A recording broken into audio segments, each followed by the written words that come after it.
प्रधानमंत्री नरेंद्र मोदी के 75वें जन्मदिन के मौके पर हमारा खास कार्यक्रम द जेसी शो में देखिए प्रधानमंत्री के जीवन से जुड़ी कुछ खास बातों की झलकियां।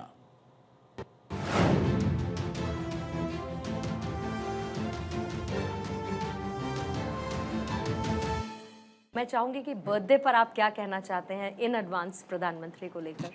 अब देखिए आज जो हालात हैं तो उनका बर्थडे नहीं है, पूरे राष्ट्र का बर्थडे होगा। आप देखना किस तरह से मनाया जाता है। तो बर्थडे है, देश की जनता धूमधाम मनाएगी, पार्टी धूमधाम से मनाएगी, दैट वे है। और एक प्राइड मोमेंट तो होता ही है, चाहे वो बर्थडे नहीं मनाते उस तरह से, लेकिन जनता तो मनाती है ना ये।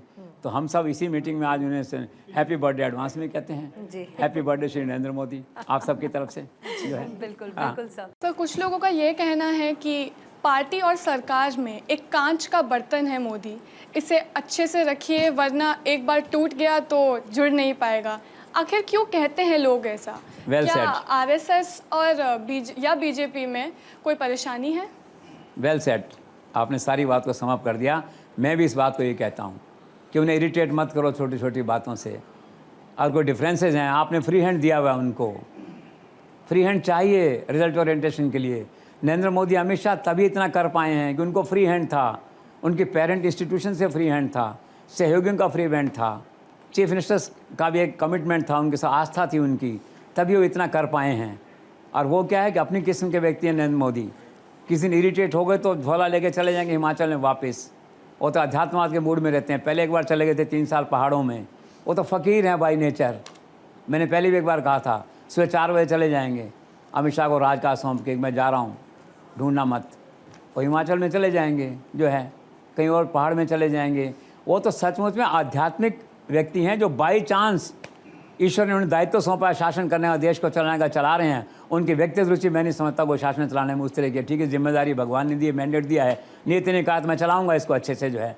इसलिए बार बार ये कहता हूँ इरिटेट मत करो उनको। एक दिन चले गए तो फिर तुम यही कहोगे जैसे मैंने कहा राम लौटे, फिर कहोगे नंद, फिर उनको ऐसे ही देखेंगे लोग जैसे सुभाष चंद्र बोस को ढूंढा करते हैं। फिर कभी खबर आएगी, फिर पूर्णिमा कहेगी कि सर आज खबर आई है कलकत्ता में नरेंद्र मोदी जैसा एक व्यक्ति दिखा मुझे, सारे राष्ट्र में जिज्ञासा हो, फिर लोग ढूंढने जाएंगे उसको। तो भाई ऐसे हालात मत करो। एक राष्ट्र का नेतृत्व है, उसको नमस्कार करो, उसको नैतिक समर्थन दो और उसको आगे बढ़ाओ। I am not a spokes person of them, लेकिन जो वास्तविकता है इंडिपेंडेंट, आज क्यों विपक्ष तो देखो बड़ा मुश्किल है सरकार का चलाना करना, जिसे हम चर्चा करेंगे आगे जा कर के। तो इसमें यही है, कांच का बर्तन मैं मान लेता हूँ। Good sentence you exercise, thank you. Sir, army में मोदी इतने लोकप्रिय कैसे हैं? हाँ, ये मैंने भी कई बार सोचा और कई बार मुझे ऐसा लगा कि अब इनका नाम प्रधानमंत्री नरेंद्र मोदी नहीं है, इनका नाम जनरल मोदी है। जनरल नरेंद्र मोदी।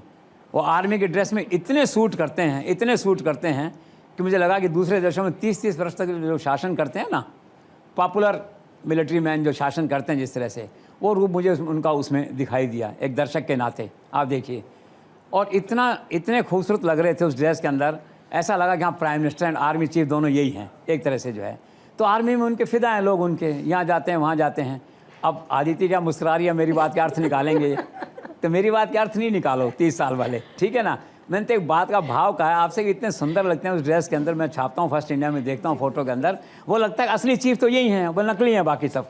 वो ड्रेस इनको सूट करती है ज़्यादा। वो पहले भी कह चुके हैं कि मैं वो ड्रेस पहनूंगा मेरे बदन को सूट करती है जो। तो आर्मी की ड्रेस कितनी सूट करती है आप देखिए ना, हरे रंग की ड्रेस में कितना किस तरह से है। और हर होली दिवाली हर जगह पहुँच जाते हैं वो वहाँ पे जो है, तो दैट वे पॉपुलर हैं। और अभी देखिए एक जनरल का मैंने ट्वीट पढ़ा, ये किसी ने भेजा जो है, उसने कहा कि we had everything in this country, money, resources, skills, but you never had a courageous leader like Narendra Modi. ये है आर्मी की फीलिंग। देखो इस संभावना से इनकार नहीं किया जा सकता है, तो एक्सेप्शनल, लेकिन संभावना रहती है। कारण क्या है, उनका ट्रैक रिकॉर्ड इस तरह का है कि वो सबको छोड़ के पहाड़ों में चले जाते हैं। पहले 3 साल के लिए पहाड़ पे चले गए थे। आप देखते हैं उनका मन एक्चुअली में केदारनाथ, बद्रीनाथ, उधर उज्जैन में, महाकाल में, इन सब में, काशी कॉरिडोर में, इन सब में बसता। और देखिए राम में वहाँ बस गए हैं जाके जो है। तो बेसिकली क्या, वो साधु हैं, बेसिकली फ़कीर हैं। उनको मोह नहीं है सत्ता का।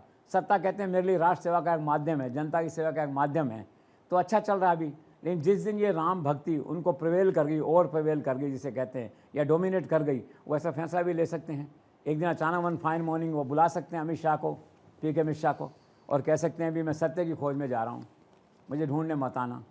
और चल देंगे झोला उठा करके वहाँ से जो है, इनकार नहीं कर सकते।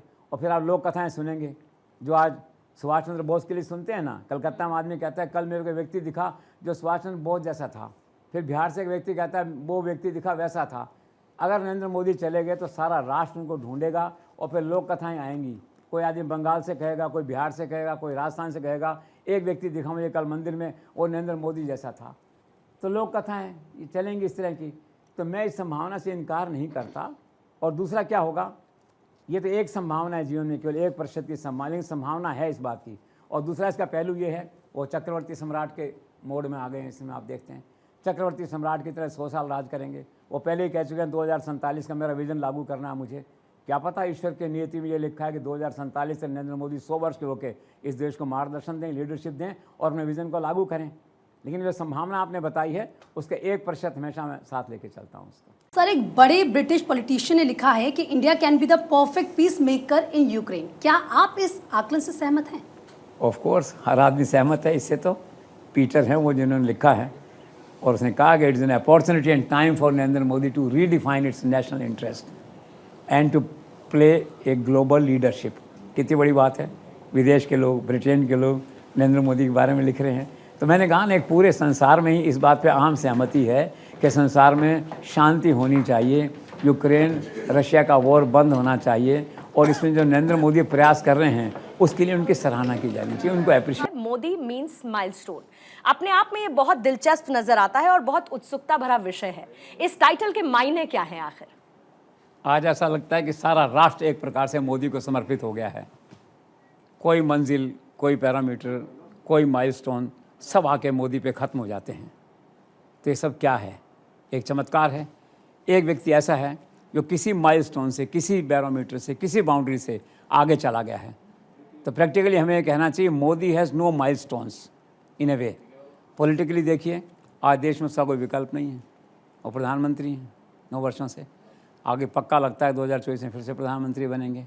आर्थिक क्षेत्र में देखिए तो कंट्री ने ऐसा कुछ किया जो पहले कभी हुआ नहीं है।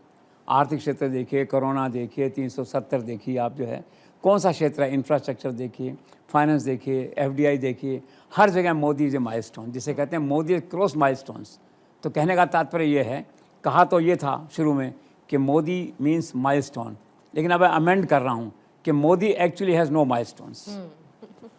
Right sir.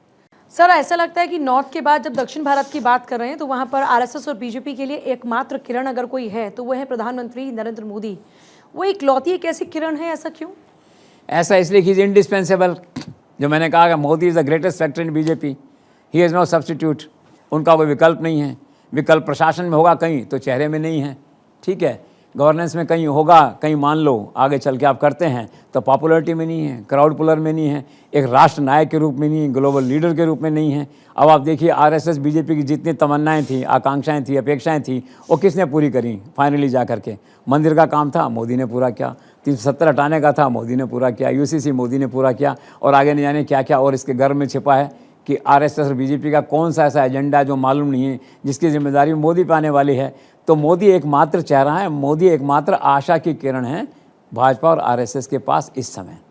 श्रीनगर के लाल चौक की जगदीश सर बात की जाए तो एक तरह से कश्मीरी आतंकवाद और उसका एक पर्यायवाची ये श्रीनगर लाल चौक हुआ करता था। आज उस लाल चौक के हालात को एक तो समझाइए, किस तरीके का परिवर्तन आपने देखा आपके सामने, पहले क्या था और इस सरकार की विजन? मैं अपने लोकल एडिटर से कहूँगा कि शो के बाद में आपको लाल चौक लेके जाए, आपकी लाइफ सेट हो जाएगी, जिसे कहते हैं। जिस तस्वीर को आपने देखा हमेशा अखबारों के अंदर, आतंक का प्रतीक था जो लाल चौक, ठीक है, जहाँ पे पहली बार नरेंद्र मोदी ने अपनी लाइफ को रिस्क में डाल के 26 जनवरी 1992 उस दिन झंडा फहराने चले गए। नरेंद्र मोदी के समझ में बात आ गई, मुरली मनोहर जोशी को साथ लिया और चले गए, पहुँच गए वहाँ पे। उस समय समझ लीजिए गोलीबारी होना तय था, इतना टेरर था उसमें आतंकवाद का यहाँ पे कि मिलिट्री की हिम्मत नहीं होती थी कि वहाँ चले जाएं आप जो है।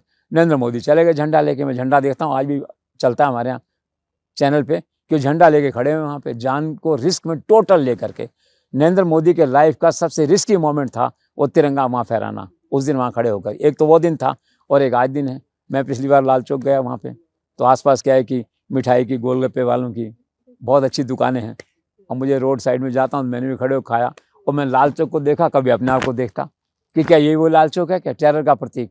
तो आज जाने से पहले, दिल्ली लौटने से पहले आप लाल चौक जाके आइए, लाइफ इज टोटली चेंज्ड। अपना फोटो खिंचवा रही हूँ, तो Lal Chowk is back to normal life. Sir, आपकी इस जवाब को थोड़ा आगे बढ़ाते हुए, जैसे कि आपने कहा कि कोई भी टक्कर में नहीं है, तो ऐसे में क्या वो पूरी तरीके से विश्व गुरु बन गए हैं? और दूसरी बात ये कि कोई भी देश हम देख लें, क्या आपको लगता है कि प्रधानमंत्री और जो राष्ट्रपति बाकी देशों के हैं वो आर्थिक और राजनीतिक कारणों की वजह से दिल्ली आकर के प्रधानमंत्री मोदी से मुलाकात करने को मजबूर है? विश्व गुरु तो बन ही गए इन्हें, वे शब्दों का फ़र्क है। ग्लोबल लीडर ऑलरेडी हैं, आप देखिए उनका क्या क्रेज़ है। आज आपने G20 में देखा, विदेशों में जाते हैं वहाँ क्रेज़ है, वो आपने देखा। ऑस्ट्रेलिया और अमेरिकन प्रेसिडेंट के विचार मैंने बताए, वो आपने देखा। तो विश्व गुरु तो बन चुके हैं एक प्रकार से जो है। अब राजनाथ सिंह ने खुद ने कहा है कि आप उन्हें कि विश्व गुरु हैं भारत आज, और या कह दी विश्व बंधु है। एक नया नाम थोड़ा सा उन्होंने निकाला पर्सनैलिटी से डिबेट करके। लेकिन मैं मोदी को मानता हूँ। भारत एक्चुअली क्या है कि मोदी का कद, मोदी का वर्चस्व, मोदी का ऑरा, मोदी का ग्लैमर जिसे कहना चाहिए, वो एक्चुअली भारत से बड़ा हो गया है।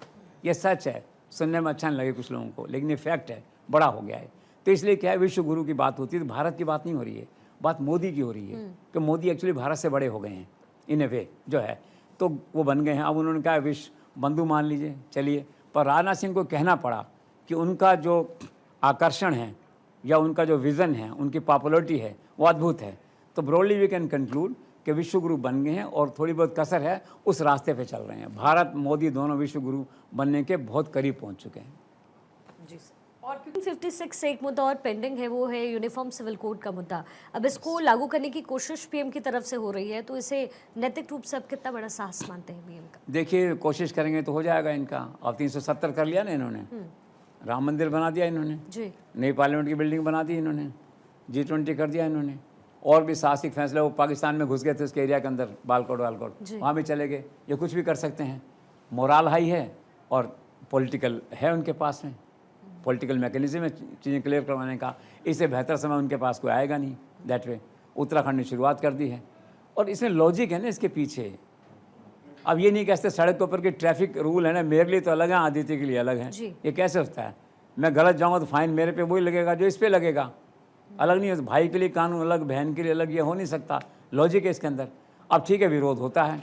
अब जैसे पंजाब ने विरोध किया, JNK में सुना कुछ विरोध किया, कुछ और लोग विरोध करेंगे, दैट वे जो है।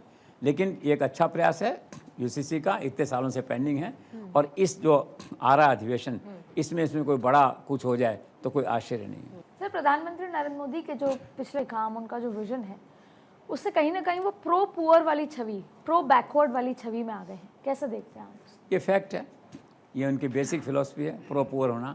आप सारे फैसले उठा के देख लीजिए, चाहे शौचालय बनाने का मामला है, महिलाओं के गैस का मामला है, महिलाओं को और छुट्टी देने का मामला है, जितने आप उठा के देख लीजिए। आपके वो करोड़ों लोगों को जो है 5 किलो 10 किलो फ्री अनाज देने का मामला है, 80 करोड़ लोगों को देखिए आप जो है।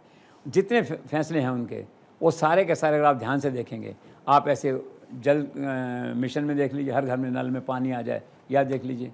तो जो पुअर है, इनकी जो बेसिक फिलॉसफी है, एक तो मन से और दूसरा कर्म से।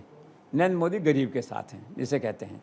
तो निश्चित तौर पर उनका प्रोजेक्शन ऐसा हो गया है कंट्री के अंदर कि प्रो पुअर प्राइम मिनिस्टर है ये वही प्राइम मिनिस्टर है G20 में बैठता है, हथौड़ा भी चलाता है, कहते हैं ब्रिटिश परंपरा के हिसाब से।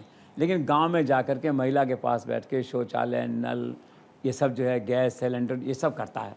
तो आप निश्चित तौर पे कह सकते हैं कि पिछले प्रधानमंत्री की तुलना में सबसे ज़्यादा प्रो पुअर छवि अगर किसी प्राइम मिनिस्टर की बन रही है तो नरेंद्र मोदी की बन रही है। And it is his well thought strategy. Sir, आपने पॉपुलैरिटी की बात की, तो बीते कई एक वक्त में हमने देखा कि नरेंद्र मोदी की एक छवि ग्लोबल लीडर के तौर पर किस तरीके से उभर कर सामने आई। लेकिन अब आपको क्या लगता है कि प्रधानमंत्री मोदी की जो छवि है वो एक आध्यात्मिक और धार्मिक राष्ट्र पुरुष के तौर पर एक अलग इतर बनते हुए नजर आ रही है? 100%। मैंने यही आपसे कहा कुछ देर पहले, ये बिल्कुल सही है और वो छवि बन के आ रही है। ग्लोबल लीडर तो हैं ही वो। आप देखिए कहाँ से कहाँ पहुँचे हैं। आज भारत का क्या से है, क्या पहचान है। जहाँ भी जाते हैं मोदी, तो सामने वाला राष्ट्राध्यक्ष जो है वो मिलने के लिए आतुर होता है। In a way he is keen to meet Modi जो है। और छवि जो बनी अध्यात्म की, तो आने वाले दिनों में छवि और मजबूत होगी, ऐसा मेरा मानना है। और ये जो छवि परिवर्तन उनका हो रहा है, या उनके चरित्र का परिवर्तन हो रहा है, या जो फेस वैल्यू है, या जो उनकी लोकप्रियता का ग्राफ है, उसमें जो परिवर्तन हो रहा है, तो ये एक उनके लिए बहुत सुखद है, उनके मन के लिए। और मैं पहले कह चुका हूँ कि सत्ता का मोह नहीं है उनको। वो संत हैं, फ़कीर हैं। आप देखेंगे किसी दिन, जिस दिन मन आ जाएगा तो उठ के चल देंगे, ये सब सत्ता सब मोह छोड़ के। पिछले दिनों जब उन्होंने बंगाल जैसे उनका टैगोर जी का साथ में जो चेहरा बना उनका, तो लोगों ने कहा रविंद्रनाथ टैगोर बनने की कोशिश कर रहे हैं। कोशिश नहीं कर रहे हैं, उनकी आस्था है, उनका अपना मन है। और उनके मन में क्या है ये न तो अमित शाह को मालूम है, न उनके नज़दीक के ब्यूरोक्रेट्स हैं, चाहे हिरेन जोशी हों या कैलाश नाथन हों अहमदाबाद में, कोई अनुमान नहीं लगा सकता। इसलिए कभी कभी लगता है, एक बार उन्होंने कहा भी था किसी ज़माने में कि एक दिन मैं उठ के चला जाऊँगा, मेरे स्टेज पे क्या है। तो कुछ पता नहीं उनके मन का, क्योंकि उनका मन धीरे धीरे जो है आध्यात्मवाद धर्मवाद की ओर बढ़ता चला जा रहा है। सत्ता का रोल जो है उनका, वो ठीक है, सत्ता है तो सत्ता को बनाए रखना भी होता है, सत्ता करना है, लेकिन एक्चुअल जो उनका मन है ना, वो लगता है इस राम धुनी में मन लगता है उनका। तो देखिए आने वाले वर्षों में वो किस तरह से राष्ट्र की बात करते हैं, किस तरह से राष्ट्र के डेवलपमेंट को और भक्ति भाव को जोड़ते हैं, ये देखना दिलचस्प होगा। सर, नरेंद्र मोदी के कुछ प्रशंसकों का ये मानना है कि राजा जनक और नरेंद्र मोदी की कार्यशैली में काफ़ी समानताएं दिखाई देती है। क्या आपने इस बारे में कभी सोचा है? मैंने सोचा तो नहीं, लेकिन मुझे सुनने में अच्छा लग रहा है एक तरह से, क्योंकि भक्ति हो तो ऐसी, श्रद्धा हो तो ऐसी, जिसे कहते हैं कि एक भक्त उनके बारे में ऐसा सोच रहा है, अच्छा विचार है। और राजा जनक का तो यही था कि सत्ता में रहते सत्ता से लगाव नहीं था, मोह नहीं था किसी चीज़ का, और रात को 12 बजे उठ के जनता के देखने चल देते थे। पब्लिक कनेक्ट जिसे कहते हैं उनका बड़ा स्ट्रॉन्ग था। तो उस तरह हम कह सकते हैं राजा जनक की मुद्रा में जो है इस 21वीं सदी में जो है अच्छा विचार है, किसी ने सोचा है तो भी सुनने में अच्छा लगता है। जब नेता के तौर पे काम कर रहे हैं तो नेता के तौर पे बेहतरीन काम कर रहे हैं, और जब भक्ति कर रहे हैं तो भक्ति में भी परफेक्टली लीन है। तो अब ये लगता है कि इस वक्त जिस तरह के हालात हैं उसमें ये नजर आता है कि प्रधानमंत्री नरेंद्र मोदी का ना पार्टी के भीतर और ना बाहर देश में कहीं भी उनका कोई विकल्प नजर नहीं आता। क्या आप इससे सहमत हैं? एब्सोल्युटली, नरेंद्र मोदी का कोई विकल्प नहीं है, पार्टी के भीतर भी नहीं है, पार्टी के बाहर भी नहीं है। पार्टी के बाहर कौन है? राहुल गांधी, क्या विकल्प हैं आप सोचिए। ममता बनर्जी, क्या विकल्प हैं। अखिलेश, क्या विकल्प हैं। शरद पवार, क्या विकल्प है। तो कोई विकल्प किसी तरह का नरेंद्र मोदी का यहाँ पे नहीं है। आप इसको मान लीजिए अच्छे से बात को कि नरेंद्र मोदी राष्ट्र का चेहरा है, नरेंद्र मोदी भारत की पहचान है, नरेंद्र मोदी भारत की गारंटी हैं, नरेंद्र मोदी भारत की धरती पर एक चमत्कार हैं। तो ऐसे में विकल्प का कोई विषय मुझे दिखाई नहीं देता दूर दूर तक। अभी काफ़ी दूर तक अगर आप देखेंगे नरेंद्र मोदी का politically with in party and outside party कोई विकल्प मुझे दिखाई नहीं। सर, नरेंद्र मोदी के पब्लिक कनेक्ट को लेकर हर रोज़ कोई ना कोई नई तस्वीर, नई कहानी सामने आ जाती है। आखिर क्यों और कैसे है नरेंद्र मोदी का इतना स्ट्रॉन्ग पब्लिक कनेक्ट? ये तो वाकई आश्चर्य है। कई बार ये मैंने कहा था तो लोगों ने मुझे कहा था, एक मित्र ने कहा आपका दिमाग घूम गया। मैंने कहा घूम गया होगा, अब मैं क्या कर सकता हूँ, घूम गया तो घूम गया। मैंने कह दिया था कि भाई भारत की धरती पर एक चमत्कार है मोदी, वो काम ऐसे करते हैं आम आदमी कर नहीं सकता। तो पब्लिक कनेक्ट उनका अद्भुत है, गजब है उनका। अभी आप देखिए वो गए थे वहाँ पे पटना में उनके बैठने के लिए, सुशील मोदी के डेथ हो गई थी, स्वर्गीय मोदी घर पे जो है पता लगा लोगों को मोदी जाए में, मोदी जाए में 5-7 हज़ार लोगों की भीड़ इकट्ठी हो गई सड़क पे वहाँ पे। अब वो क्या रोड शो में कन्वर्ट हो गई। तो मोदी जी फ़कीर की तरह अपने चल दिए, जनता के साथ साथ जो है 5-7 किलोमीटर का रोड शो हो गया। अद्भुत, अनबिलीवेबल। आप देखिए तो पब्लिक कनेक्ट है ना। और मैंने देखा एक विकलांग था, कोई बच्ची थी विकलांग, किसी पब्लिक मीटिंग, उसको बुला लिया, फिर उसको किया। एक कोई साधु था, फ़ोटो बना के लाया था, उसको बुला, उसको मान सम्मान दिया। एक बच्ची के साथ फ़ोटो खिंचवाया, कहा मैं तुम्हें चिट्ठी लिखूंगा वहाँ से। तो है उनका पब्लिक कनेक्ट। इसीलिए मैं कहता हूँ कार्यकर्ता थोड़े जो दूर चले गए उनको वापस लाओ, वो सब मिलकर नरेंद्र मोदी के पब्लिक कनेक्ट को और बढ़ाएंगे आगे जा कर के। सर, आमतौर पर कोई भी प्रधानमंत्री या फिर राष्ट्रपति अपने 5 साल के कार्यकाल के बारे में सोचता है, अपनी योजनाएं बनाता है, अपना लक्ष्य निर्धारित करता है, लेकिन पीएम नरेंद्र मोदी लीक से हटकर 2047 के विकसित भारत का नैरेटिव उन्होंने बनाया है। आप इसके पीछे क्या देखते हैं? पीछे बात तो एक ही, the visionary of the present times of the world, the visionary. जैसे नोबेल पुरस्कार मिलता है, अगर इसे विजन का पुरस्कार मिले तो नरेंद्र मोदी को मिलना चाहिए, द विजनरी ऑफ 2024 या जो भी आप ऐसे कहते हैं, विजनरी ऑफ द ईयर 2047।